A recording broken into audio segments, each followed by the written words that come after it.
between silence and speech like 5 separate sounds. And I am here to guide you through their hidden music. Good morning everyone, I am Vandana, your companion on this beautiful day. चलिए प्रवेश करते हैं पंचमाक्षर के लिए।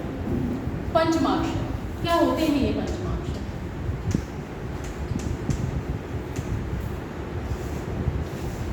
जैसा कि हम सभी जानते हैं कि जब हम हिंदी वर्णमाला लिखते हैं तो हर उस वर्ग को 5 वर्गों में लिखते हैं, हर उसको 5 समूह में लिखते हैं, जैसे क, ख, ग, घ और अंग।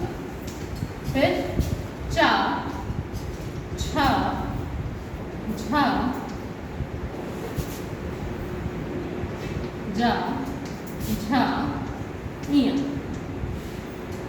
ट, ठ, ड,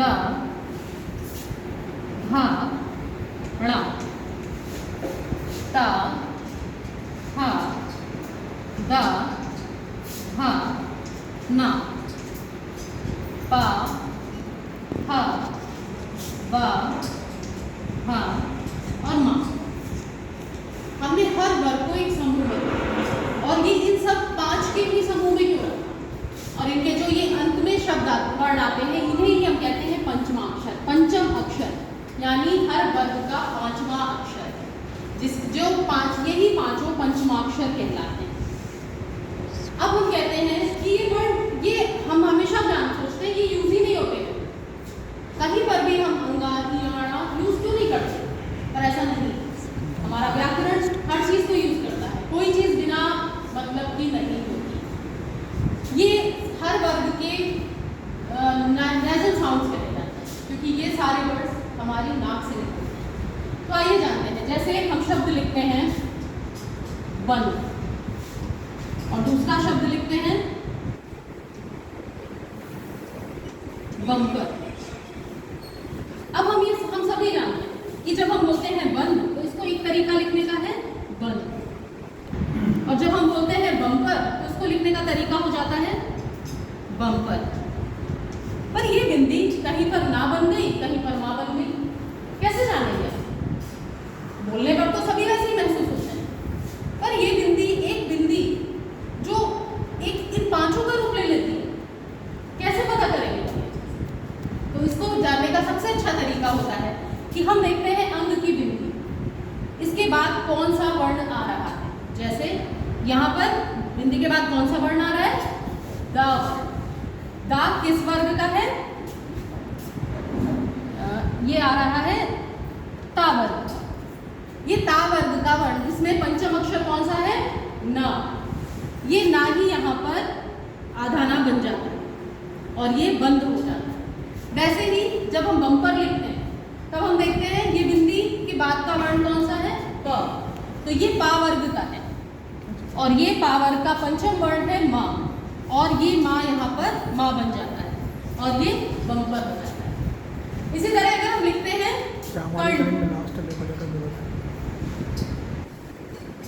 अब हम कैसे जानेंगे कि ये बिंदी अब यहाँ पर क्या बनी?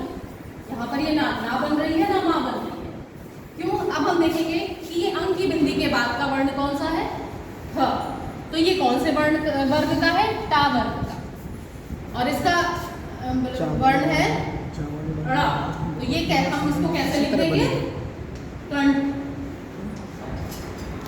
ये इस बिंदी को पहचानने का तरीका होता है। ऐसे ही अगर हम लिखते हैं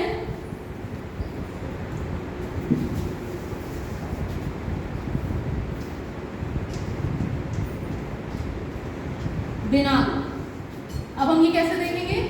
हम देखेंगे अंग की बिंदी के बाद का वर्ण कौन सा है? वो वर्ण है क।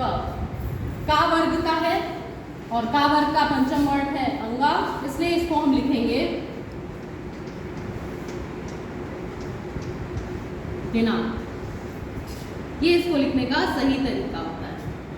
ऐसे ही बहुत से शब्द बनते हैं जिन्हें हम नहीं समझ पाते कि ये बिंदी कैसे, इस बिंदी ने किस चीज का स्थान लिया। वैसे ही आज हम ये भी समझते हैं कि बिंदी एक छोटी सी बिंदी कितनी हर चीज का शुरुआत ही बिंदी से करते हैं और हर विषय में इसका उपयोग होता है।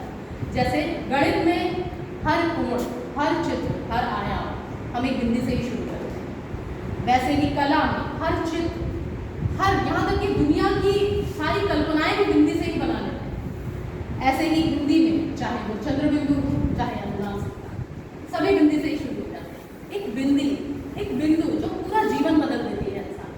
और यहाँ तो इसने हिंदी में तो 5 वर्णों का ही स्थान ही ले लिया एक बिंदी ने, और ये पहचानना हमें है कि उस बिंदी ने किस चीज का स्थान लिया।